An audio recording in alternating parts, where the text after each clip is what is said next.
Hi everyone, मेरा नाम ऋषभ है और बात करेंगे आज शेयर मार्केट में हुई इस बहुत ही भयंकर हलचल की।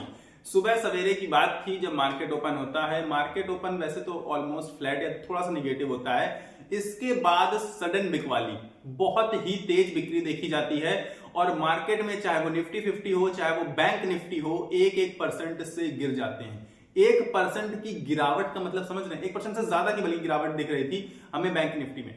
अब आप समझ लीजिए कि इस गिरावट से साफ साफ लग रहा था कि क्रैश जैसा कुछ सिचुएशन क्रिएट हो रही है। मतलब बहुत भारी गिरावट, जिसने भी मार्केट देखा होगा या नहीं देखा तो बंद होने के बाद आप जाके चार्ट चेक कर लीजिएगा निफ्टी 50 के और बैंक निफ्टी के। इतनी तेज गिरावट, बिल्कुल वी बन गया है, आज वी शेप में बना है। आप देखेंगे कि जहां मार्केट खुला, मार्केट नीचे आता है और इसके बाद धीरे धीरे करके क्या मतलब फिर से, और बहुत रिकवरी भी बहुत ज्यादा ही फास्ट थी, इतनी कुछ खास स्लो नहीं थी कि धीरे धीरे करके, थोड़ा सा देर तो स्लो रहा था लेकिन एकदम अचानक से स्पाइक मारता है और मार्केट पूरा का पूरा न्यूट्रल खड़ा होता है और इसके बाद मार्केट भाग जाता है करीब करीब फिर से 1-1%, चाहे वो निफ्टी 50 हो चाहे वो बैंक निफ्टी हो। मतलब आप समझ रहे हैं कि निफ्टी में, अकेले निफ्टी 50 में 500 पॉइंट्स का इधर उधर उछाल आना, मतलब नीचे ऊपर अगर आप टोटल देखेंगे तो 500 पॉइंट्स आज निफ्टी ने ओपनिंग दी, एक तरीके से गैप दिया है। 500 पॉइंट्स का उनके बीच में आप गैप देख पाएंगे टॉप और बॉटम में। अब आप ये समझिए कि ये ट्रेडर्स का दिन था क्या, मतलब ट्रेडर्स के लिए तो बहुत अच्छा था जो भी था, जिसने भी अच्छे से ट्रेड लिए होंगे, लेकिन इन्वेस्टर्स बहुत परेशान हो गए थे सुबह सुबह। और मैं भी काफी ज्यादा खुश हो गया था क्योंकि मुझे लगा कि बढ़िया बाइंग अपॉर्चुनिटी बन रही है। 2-3 ऑर्डर लगाए, एक आध प्लेस हुए, एक आध प्लेस ही नहीं हुए क्योंकि इसके बाद भागना ही शुरू हो गई, मार्केट भाग गई बीच में ही। खैर कोई बात नहीं, मुझे फिर भी सुकून है, अच्छा लगा कि मार्केट ने बहुत ही तगड़ी पॉजिटिव दिखाई है आज।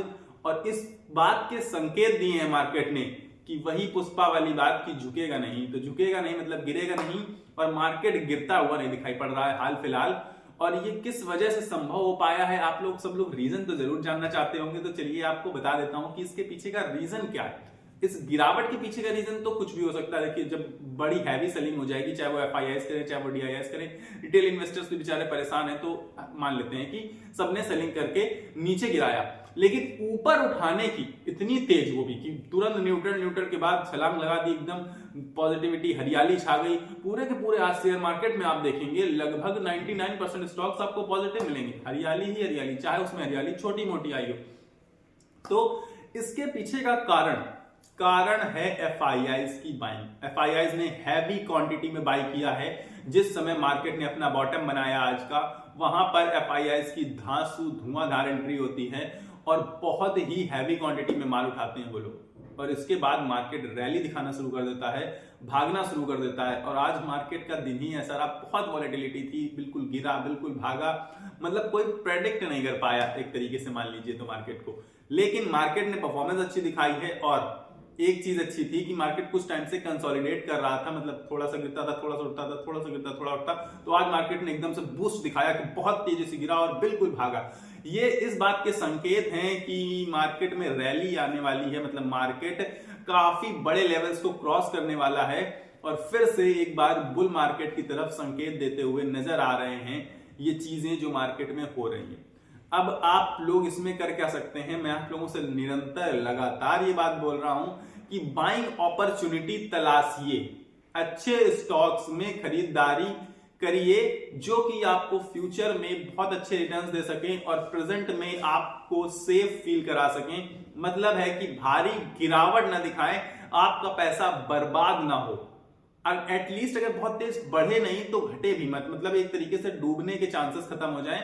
और हाँ, जब पैसा लग गया, अच्छी जगह लगा है, कभी ना कभी अच्छा रिटर्न मिलेगा, इस बात से आप निश्चिंत रहें बस। तो इसके लिए आपको बाइंग अपॉर्चुनिटी तलाशनी पड़ेगी और बाइंग अपॉर्चुनिटी अच्छे स्टॉक्स में तलाशनी पड़ेगी, क्योंकि अभी आप कोई भी XYZ स्टॉक उठा के देखेंगे, चाहे वो अपने ऑल टाइम हाई पर हो चाहे वो अपने लो पर हो, आपको सब में बाइंग अपॉर्चुनिटी दिखेगी। HDFC बैंक, ICICI बैंक अपने ऑल टाइम हाई के आसपास है, तो क्या ये खराब है? बहुत अच्छे हैं, ब्रेकआउट दिया है, पता नहीं कहां तक भागेंगे। अब समझ लीजिए आप, जो बहुत लो पर है जैसे कि रिलायंस हो गया, एक्सिस बैंक हो गया, क्या ये खराब है? नहीं। तो आपको देखना है बाइंग अपॉर्चुनिटी की, अच्छी बाइंग अपॉर्चुनिटी आपको लगभग हर स्टॉक में इस समय दिख रही है, लेकिन किसमें आपका पैसा कितना सेफ रहता है, यानी कि आपको रिस्क मैनेजमेंट करके बाइंग अपॉर्चुनिटी ढूंढनी है और अच्छे स्टॉक्स में निवेश करना है, फ्यूचर के लिए, लॉन्ग टर्म के लिए करना है।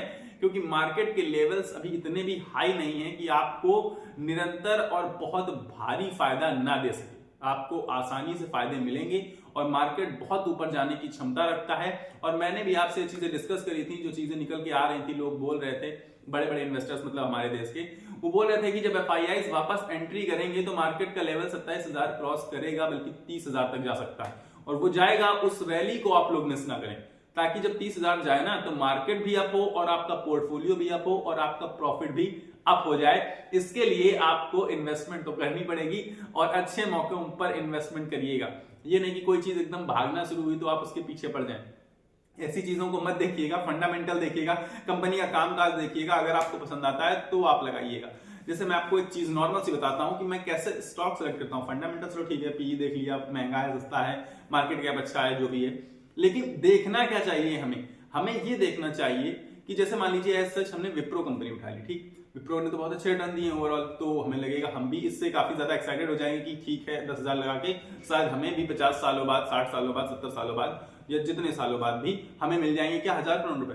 तो वो चीजें चेक करनी पड़ती है कि शायद अब ये पॉसिबल ना हो पाए, शायद ना हो पाए।